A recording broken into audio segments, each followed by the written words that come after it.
반갑습니다.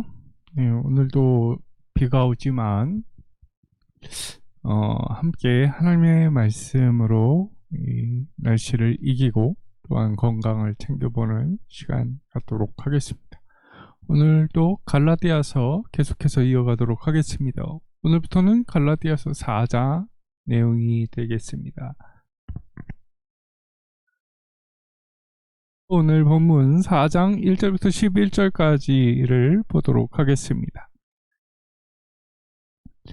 함께 읽겠습니다. 내가 또 말하노니 유업을 이을 자가 모든 것의 주인이나 어렸을 동안에는 종과 다름없어서 그 아버지가 정한 때까지 후견인과 청지기 아래 있나니 이와 같이 우리도 어렸을 때 이 세상의 초등학문 아래에 있어서 종노릇하였더니 때가 참에 하나님이 그 아들을 보내사 여자에게서 나게 하시고 율법 아래에 나게 하신 것은 율법 아래에 있는 자들을 속량하시고 우리로 아들의 명분을 얻게 하려 하심이라. 너희가 아들이므로 하나님이 그 아들의 영을 우리 마음 가운데 보내사 아빠 아버지라 부르게 하셨느니라. 그러므로 내가 이후로는 종이 아니요 아들이니 아들이면 하나님으로 말미암아 유업을 받을 자니라. 그러나 너희가 그때에는 하나님을 알지 못하여 본질상 하나님이 아닌 자들에게 종노릇하였더니 이제는 너희가 하나님을 알 뿐 아니라 더욱이 하나님이 아신 바 되었거늘 어찌하여 다시 약하고 천박한 초등학문으로 돌아가서 다시 그들에게 종노릇하려 하느냐. 너희가 날과 달과 절기와 해를 삼가 지키니 내가 너희를 위하여 수고한 것이 헛될까 두려워하노라. 아멘. 네, 오늘 이 갈라디아서 4장에서는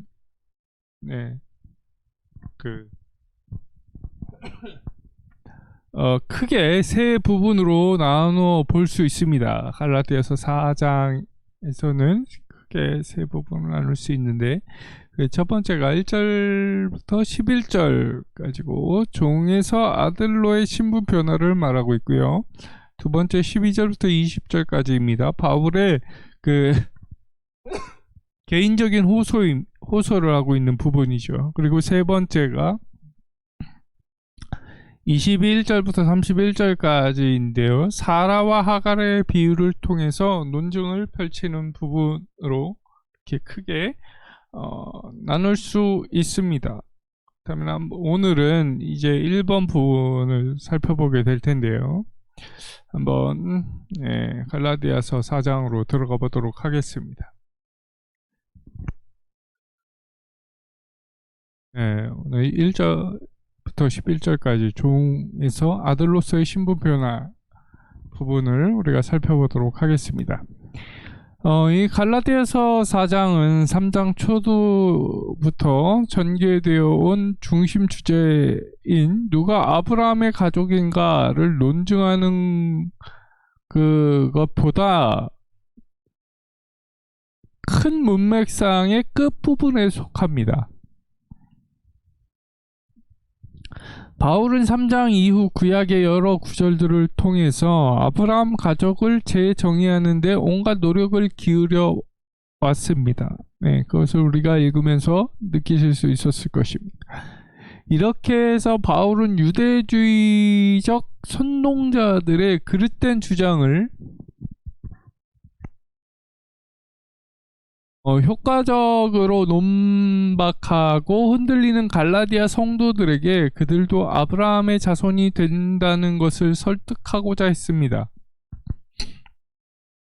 이러한 폭넓은 문맥 속에 놓여있는 4장은 다시 세 부분으로 나눠질 수 있습니다.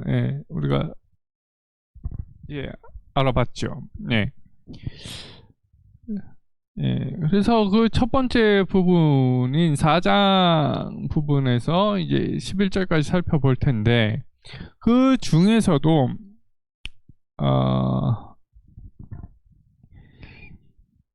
1에서 7절에서 바울은 3장 26절부터 29절에서 제시된 교훈을 좀 다른 각도에서 논의를 합니다.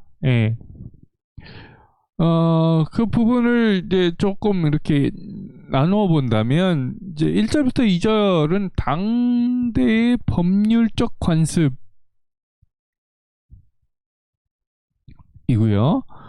그리고 3절에서 7절까지는 갈라디아인들의 현 상황과를 비교를 합니다.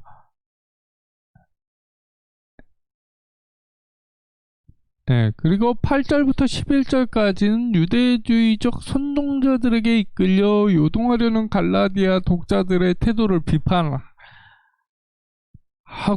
있습니다.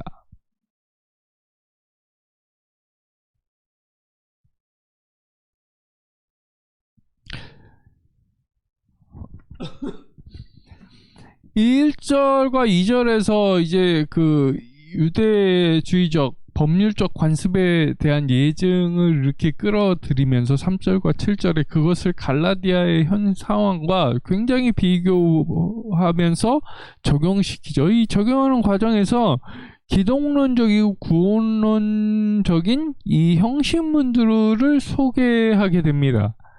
그리고 7절의 결론구는 본 단락을 3장 29절과 연결을 짓고요. 좀 더 넓게는 누가 아브라함의 가족인가를 다루는 이 3장 전체의 주제와 연결을 짓습니다.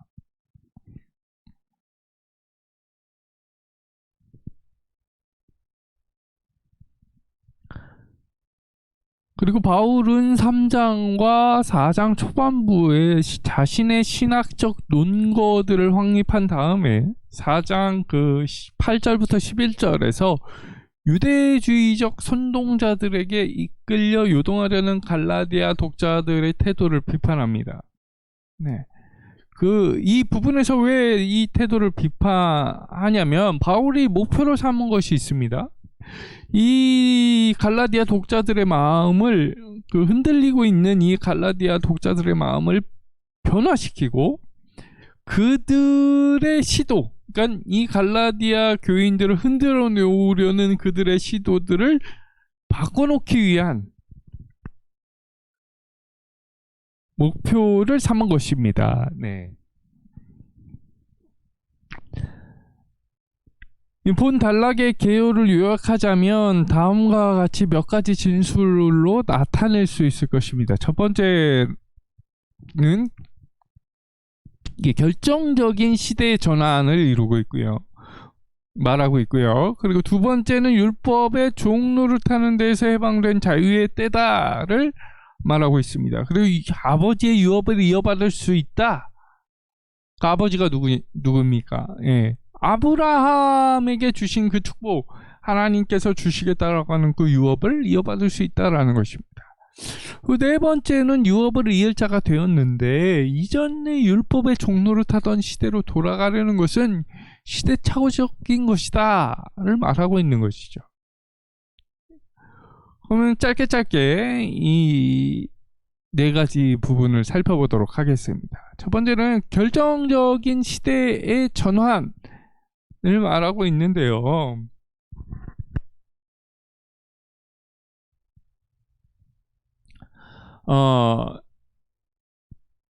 이것은 아무리 법적인 상속자라고 하더라도 후견인과 청지기의 지도와 통제 아래에 있을 수밖에 없던 어린 때에서 이제 다 성장한 아들이 되어 그들의 통제에서 벗어나 아버지의 유산을 법적으로 상속할 수 있는 때로 전환이 이루어졌다라고 말하는 것입니다. 4절에서 때가 참해란 이 표현이 있는데요. 이 때가 참해란 표현은 이런 결정적인 시대 전환이 이루어진 것을 나타내주고 있는 것입니다. 그리고 두 번째는 율법의 종로를 타는 데에서 해방된 자유의 때다를 말하고 있는데 이는 어릴 때를 지배하고 통제하던 요소, 이거 바울에 따르면 이제 세상의 초등학문 또는 율법인데요. 이 아들이라고 할지라도 이런 요소들에 의해 지배와 통제를 받던 어린 때는 바울에 따르면 종로를 타던 때로 묘사되어집니다. 그렇다면 다 성장한 어른의 때는 세상의 초등학문과 율법의 종로를 타는 데에서 해방된 자유의 때라는 것을 뜻하는 것이죠.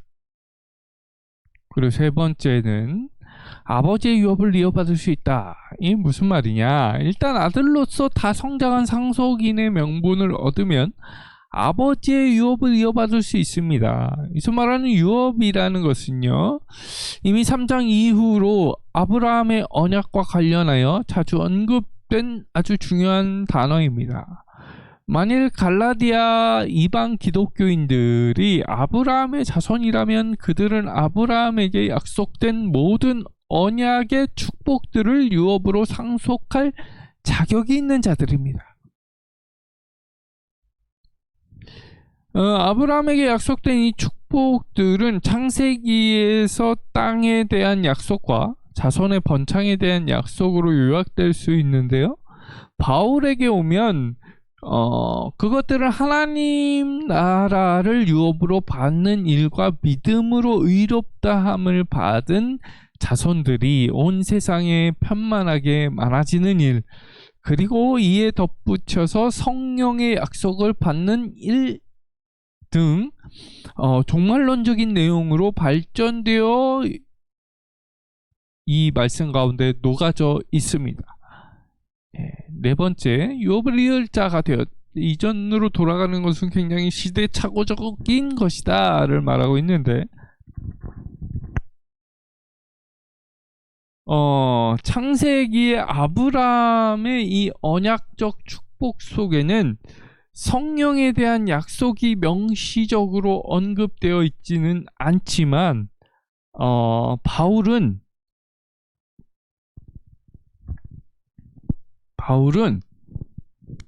이 아브라함의 언약적 축복 속에 성령의 약속이 포함된 것으로 해석을 합니다. 아브라함의 자손이라면 이제 그 아들의 영을 그들에게 보내요. 하나님을 아버지로 부르짖게 만드는 친밀한 부자 관계를 가능하게 합니다.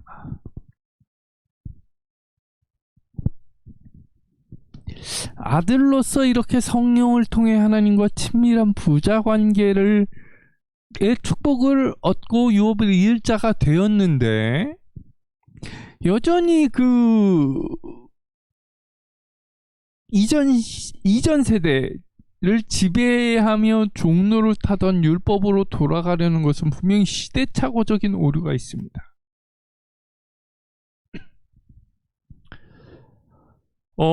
이 신약의 성도들은 구약의 약속들에 성취되고 완성되었던 때를 살고 있습니다.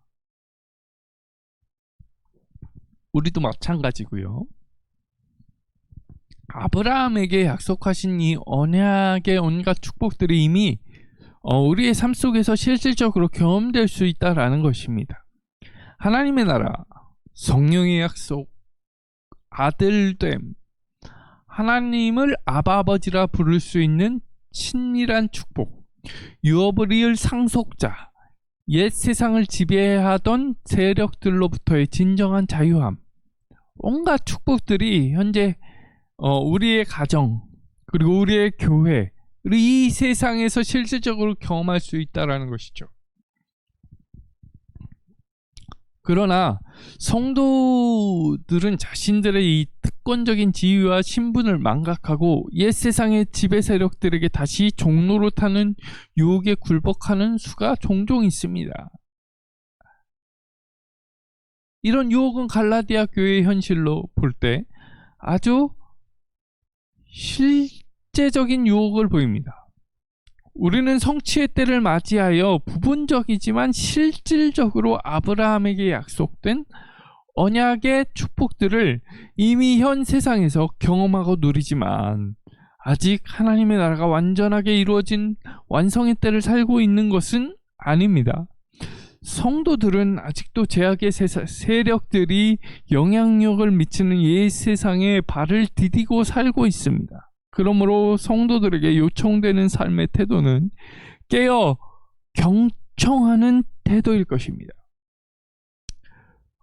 그러면서 자신의 본래적인 신분이 무엇인지 깨닫고 그 신분에 걸맞게 당당하게 깨어서 경청하는 삶을 살아갈 책임이 있다라는 것이죠. 뒤로 돌아가면 결코 안 된다는 사실을 오늘 기억하시고 우리가 하나님의 유업을 이을 자처럼 살아가시는 당당한 신앙인이 되시기를 바랍니다. 오늘은 여기까지 하겠습니다. 감사합니다.